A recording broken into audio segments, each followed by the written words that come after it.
जानना चाह रहा हूँ कि प्रेम जो जिसको आदमी समझ रहा है कि प्रेम है, लेकिन मैंने सुना है कि प्रेम में कोई सुख दुख नहीं होता है, उस एक रस होता है। तो प्रेम क्या चीज़ है, और हमारे श्रोताओं को बताएं कि ये जो प्रेम क्या है, इसकी परिभाषा क्या है, और प्रेम ज़रूरी है नहीं ज़रूरी है जीवन में, आप इसके बारे में सुन। प्रेम शब्द जब हम यूज़ करते हैं तो अधिकतर हमारे अंदर एक जो स्पॉन्टेनियस स्फुरन आता है कि भाई कुछ होता है हमारे अंदर कि प्रेम कुछ है। वो हमारी बचपन से हम लोग का इंट्रैक्शन, सोसाइटी के जो हमारी इंट्रैक्शन हुई है जी, तो उससे हम रिलेट करते हैं प्रेम को या मेजरिंग करते हैं।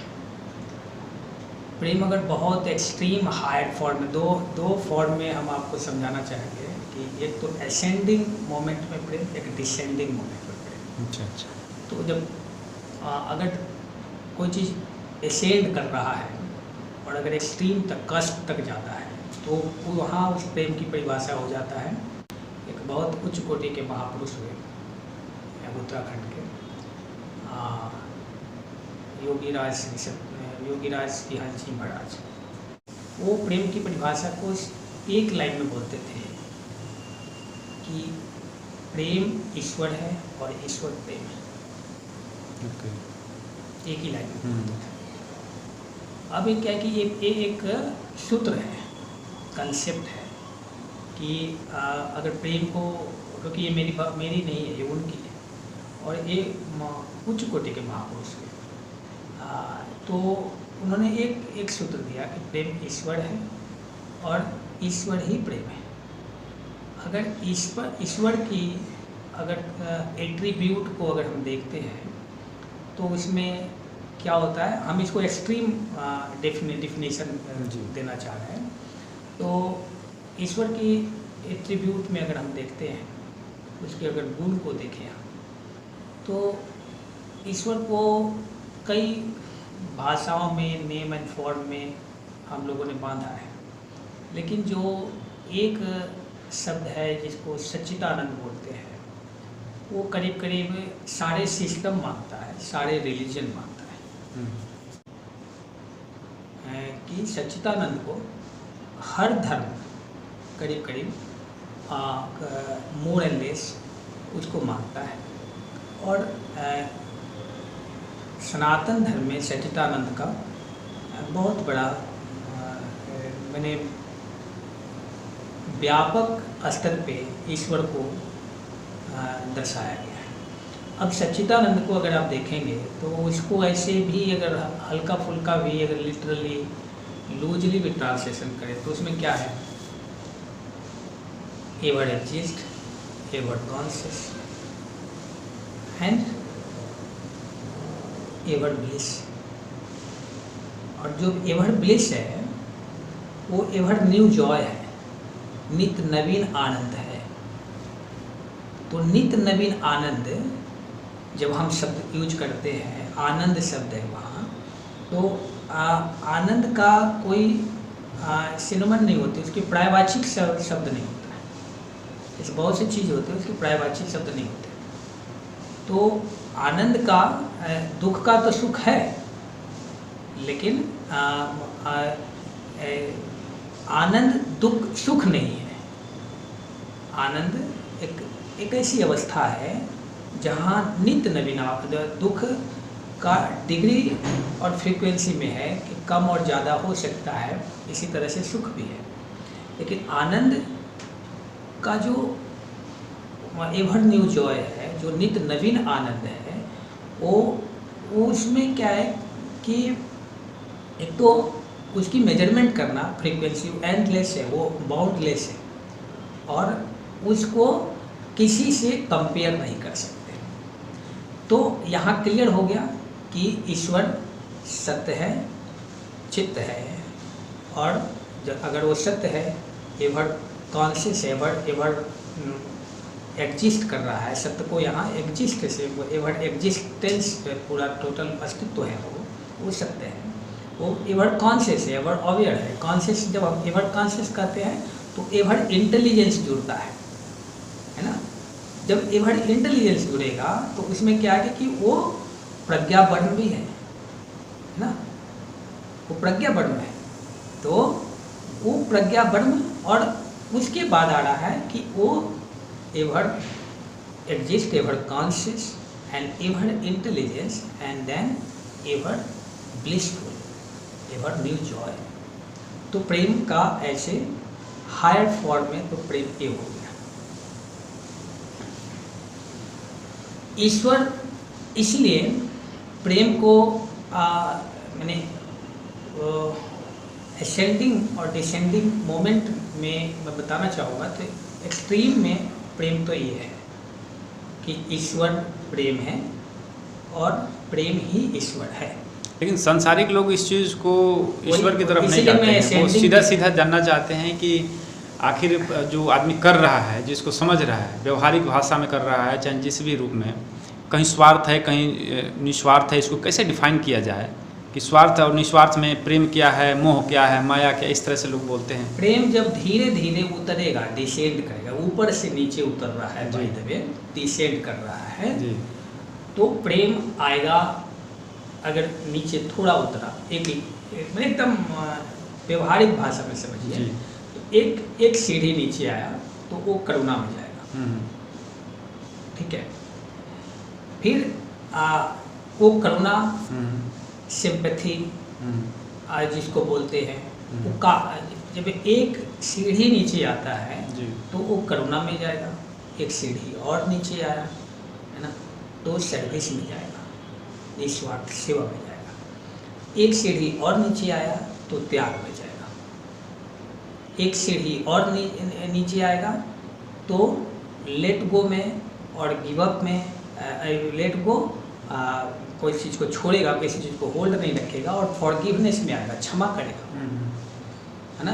क्योंकि दया जो बड़ा होता है वो क्षमा कर सकता है, छोटे आदमी क्षमा नहीं कर सकता, तो क्षमावान होगा, वो फॉरगिव देगा, किसी को फियरलेस करेगा। उससे और थोड़ा नीचे आया है ना, तो फिर उसमें क्या होता है कि बहुत इंडिविजुअलाइज कर दिया, तो अपनी फैमिली में इसमें चला गया। इसको ये नीचे उतरते उतरते इमोशन पे आ जाता है प्रेम, जो ह्यूमन साइकोलॉजी के मनुष्य का सबसे बड़ी हमारी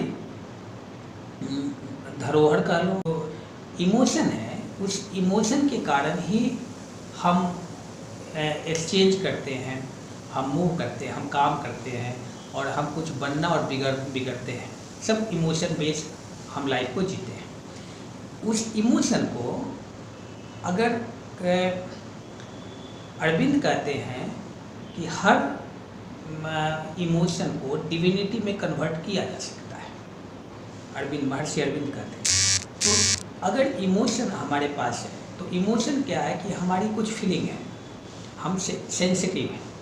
अगर मैं ओवर सेंसिटिव हो गया तो हम डिजीज हो गया, इनसेंसिटिव हो गए तो हम दूसरे को रिस्पॉन्ड नहीं कर सकते। हम सेंसिटिव हैं, ये मेरा इमोशन प्रॉपर वर्क कर रहा है।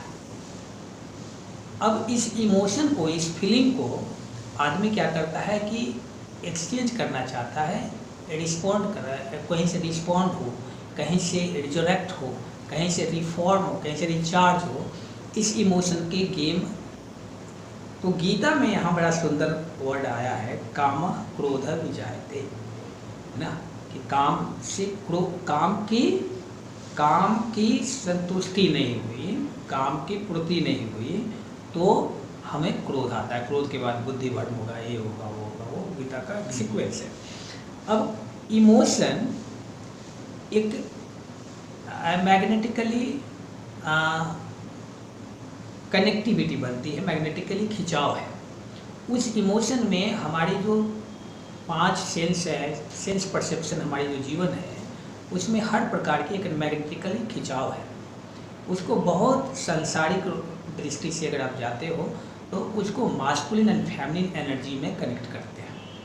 अधिकतर प्रेम जैसे ही शब्द आएगा तो प्रेम का मतलब आता है लैला मजनू, प्रेम का मतलब होता है लेकिन अगर प्रेम को राधा कृष्ण के साथ अगर आप जोड़ते हो तो डिफरेंट है।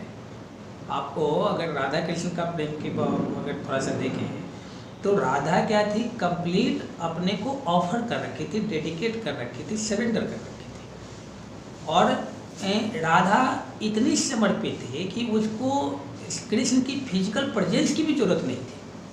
कृष्ण चले गए द्वारिका से 12 साल की अवस्था में, करीब 100 साल के बाद जो रेफरेंस आ रहा है वो कुरुक्षेत्र में मिले, तो भी उनकी कोई ऐसी इच्छा नहीं हुई कि मैं जाके कृष्ण से मिलूँ, कृष्ण उनसे मिलने आए थे।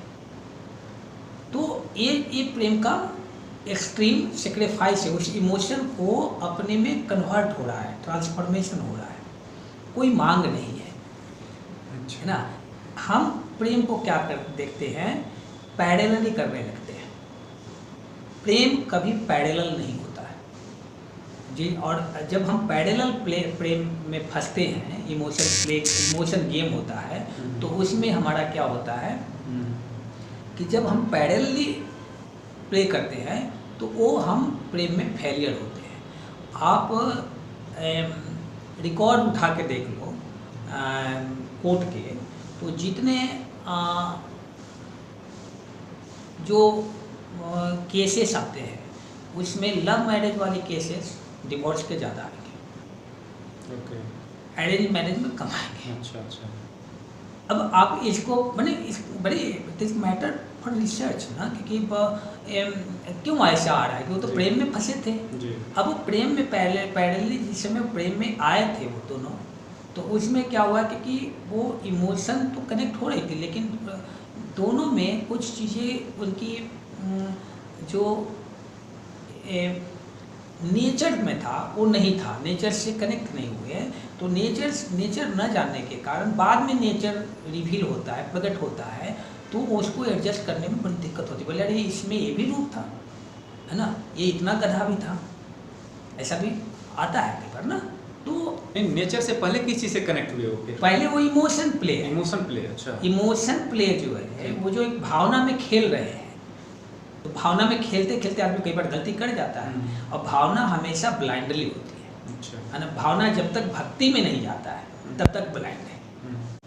अगर मान लीजिए हमारी कॉन्शियस हाई है, सपोज मैं मैं अपनी उदाहरण क्यों दूँ, मैं आपका उदाहरण देता हूँ कि आपकी कॉन्शियस हाई है और आप लोअर कॉन्शियस से आप फंस रहे हैं, तो आपकी जो एनर्जी है ड्रेन होगी, वो नीचे को जाएगा।